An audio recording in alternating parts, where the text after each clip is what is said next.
The mystery of the empty house at the end of the alley. Come on, subscribe now.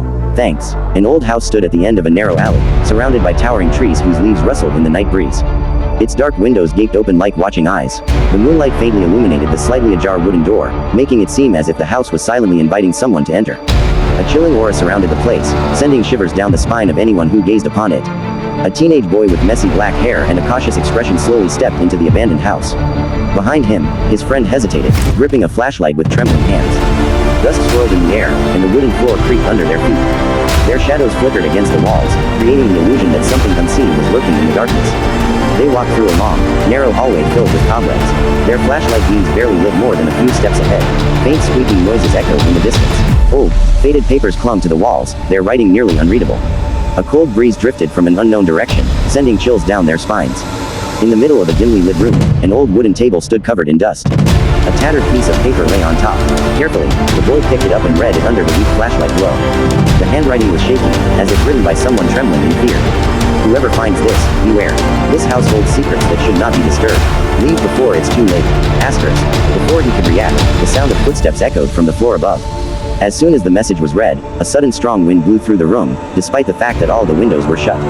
The paper slipped from the boy's fingers, swirling in the air before vanishing into the darkness. Their flashlights trembled in their hands, and the footsteps from above grew louder, as if someone was walking heavily across the floor. At the top of the dusty staircase, an old man stood motionless, his empty eyes staring directly at them. His face was pale and rigid, dimly illuminated by the moonlight filtering through a cracked window. He did not move, yet his presence felt heavy, making the air around them grow even colder.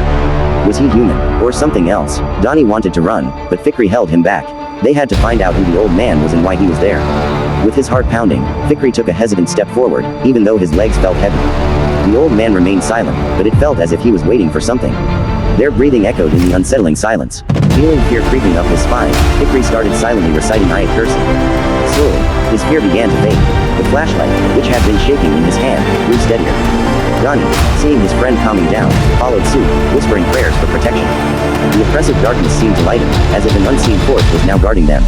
Suddenly, the old man raised his hand slowly, pointing towards a door at the end of the room. His voice was raspy as he spoke for the first time. If you wish to know the truth, enter there. His words lingered in the air, making the tension even heavier. Was this a trap, or a clue leading to the answers behind the house's mystery? With the last bit of courage they had, Fikri and Dani walked towards the door the old man had pointed at. The wooden door looked darker than the surrounding walls, as if it was hiding something within. Holding his breath, Fikri grasped the doorknob and slowly pushed it open. The door creaked, revealing something inside that made their eyes widen, something that could change everything.